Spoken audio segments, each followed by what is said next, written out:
Parang nakita ko dito kay GM Robles, parang he thinks he's God. That's grave abuse of power. Really. This guy is very dangerous. Ma'am Evelyn, meron kang gusto sabihin pa? Last statement. Hindi naman po sa gusto kong magsumbong, pero yung Lotto outlet ko po ay terminate po ni GM Robles.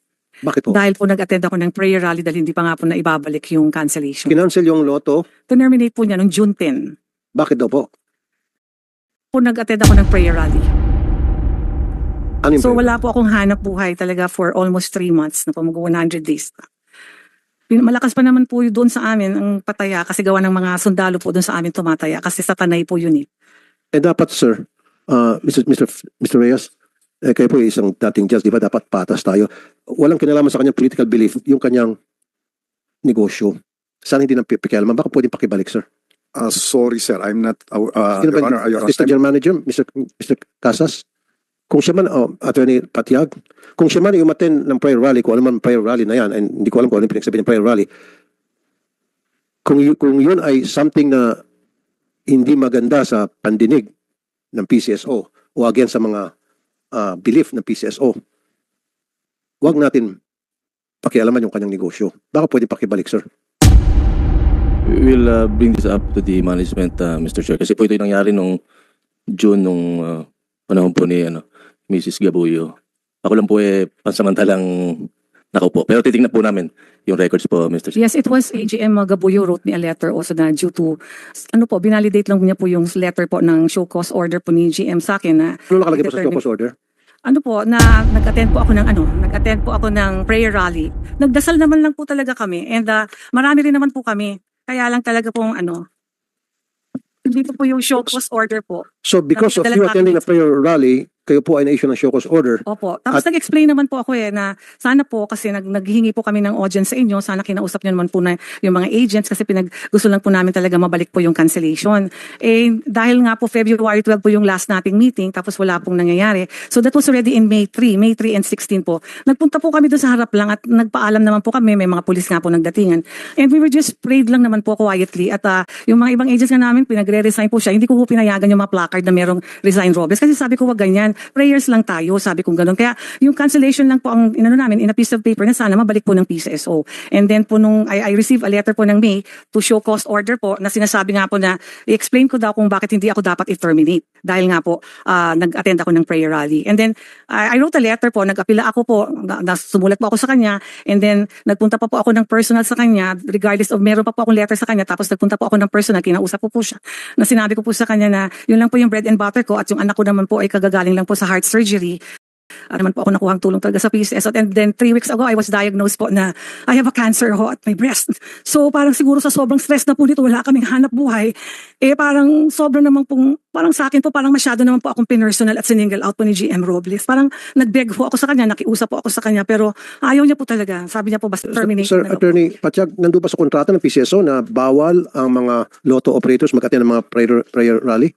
Otherwise, sila yung makatanggap ng show cause order? Is that Wala po yata sa kontrata, Wala? Mr. So din kung wala sa kontrata, mali po yung ginawa ninyo dito kay Ma'am Evelyn Javier. What's your opinion, Mr. Rafanan, ng Ombudsman? Sir. The applicant, Your Honor, may have remedies within the PCSO system in order to have them reconsidered the matter of cancellation of the franchise, Your Honor. The internal remedies would have to be mobilized first within the PCSO system. I think they have... PCSO system muna. And kapag hindi na-resolve, then that's the time na pwede sila lumapit sa inyo. Yes, yun, if there's a case within the circumstances of the case, Your Honor. Okay, thank you, Mr. Rafanan, sir. So PCSO? Mr. Chair, Yes, Attorney Patiag, sir. pwede po i-share na. Ito po yung sulat ng aming ahensya sa kanya. Show cause ordered May 2024 addressed to Ms. Evelyn Javier. Ito po tungkol sa rally na binanggit niya na last May 3, 2024 kung saan ang iba pang lotto agents na nag-participate. So dito po sa sulat na ito na binigay sa kanya, inaasahan po ng ahensya na makipag-communicate siya sa amin, proper dialogue and to clear some issues. Ito po ay na-interpret na nag-work against the interest of PCSO. So yun po, kaya po siya pinadala ng show cause order within 48 hours sa receipt of the notice. So yun po yung naging... Kung reason, bakit siya pinadala ng show cause order?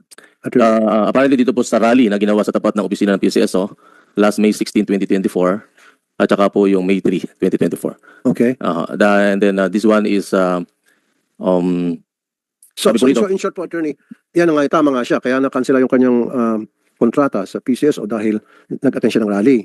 Na-issue siya ng show cause order, tama? Yan po lumalabas dito. And, Kaya nga, yun po. so tinanong kita kanina kung nasa kontrata ba ng PCSO na kapag ikaw ay nag-attend ng rally, prayer rally, kung ano pa man yan, ikaw ay ma-issue ng show cause order hanggang sa ikaw ay matanggalan ng kontrata. Di ba? Wala. So therefore, tulad sinabi ni Mr. Rapanan ng ombudsman, ayusin mo muna siguro to internally.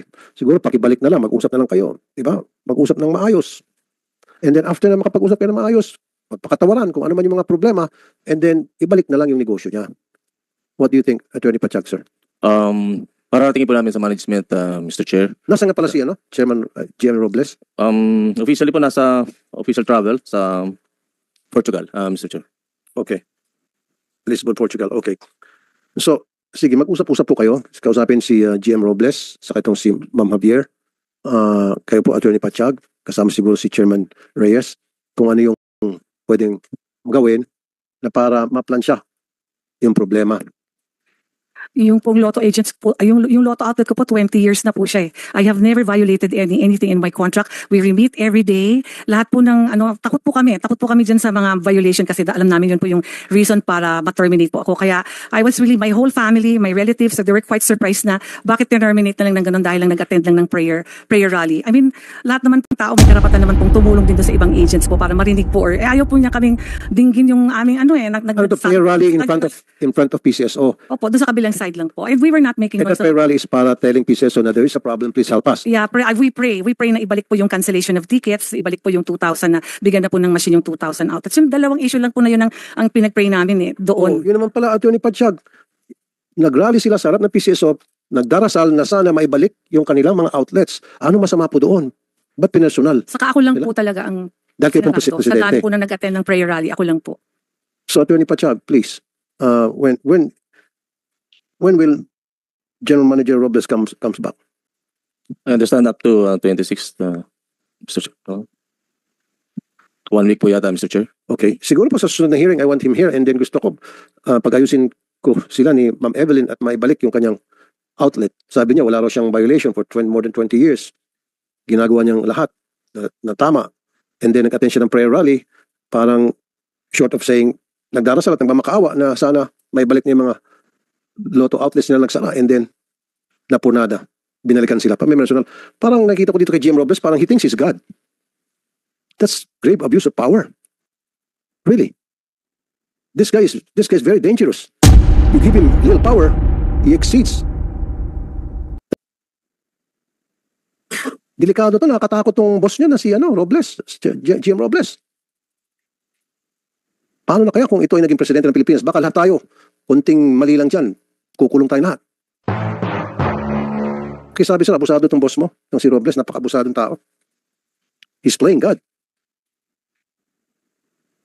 Na wala dapat pwede bumangga sa kanya.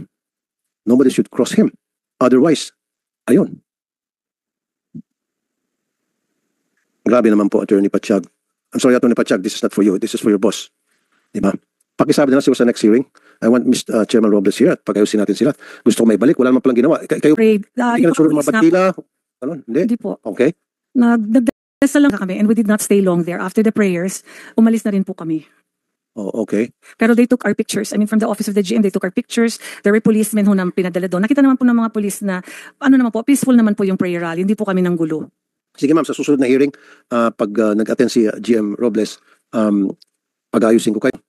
And then, i-request natin na ibalik yung inyo pong outlet. Yes sir, kasi yun lang po yung hanap buhay ko. Wala naman po ako ibang hanap buhay. Dito po sa ginagawa namin po, gusto ko lang talagang matulungan po yung mga na-displaced na lotto agents. At kaya nila ako ginawang presidente kasi naniniwala po sila na matutulungan ko sila. Maraming salamat po, Chair. Thank you.